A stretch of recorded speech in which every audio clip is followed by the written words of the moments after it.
Two three start.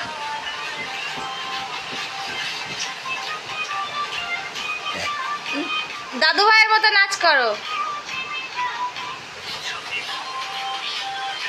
আমার দুষ্টু আর আমার শ্বশুর মানে আমার বাবা নাচ করছে।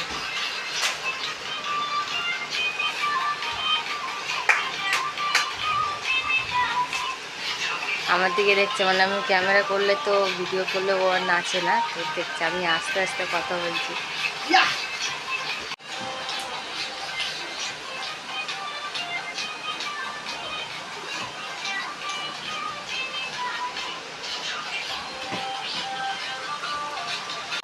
বাবারও তো না।